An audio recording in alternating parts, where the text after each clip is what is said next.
টলিউডের superstar বলা হয় প্রসেনজিৎ চট্টোপাধ্যায়কে।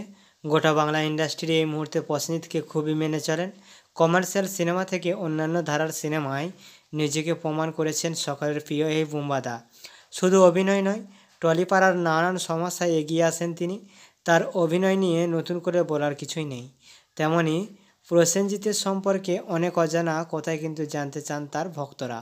জানেন কি যে টলিউডের এই সুপারস্টার প্রসেনজিৎ কোথায় কোন হাসপাতালে জন্মেছিলেন? প্রসেনজিতের বাবা বিশ্বজিৎ চট্টোপাধ্যায় সাম্প্রতিক এক ম্যাগাজিন সাক্ষাৎকারে জানিয়েছেন সেই অজানা সত্যের কথা। বিশ্বজিৎ চট্টোপাধ্যায় সেই সাক্ষাৎকারে জানিয়েছেন যে এটা অনেকেই কিন্তু জানেন না যে তার ছেলে বুম্বার জন্ম কিন্তু আরজিকর হাসপাতালে।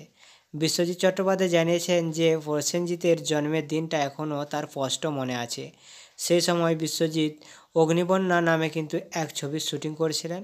আরজিকরে ভর্তি ছিলেন তার স্ত্রী। ক্যালকাটা মুভিটোন স্টুডিওতে শুটিং চলছিল।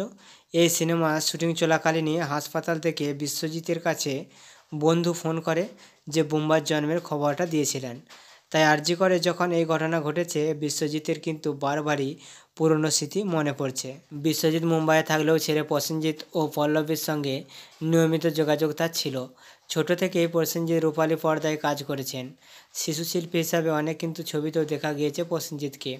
বাবা টলিউড বলিউডের নামকরা নায়ক ছিলেন, সুতরাং তার ছেলে প্রসেনজিৎও যে বড় পর্দায় অভিনয় করত এ তো জানাই কথা।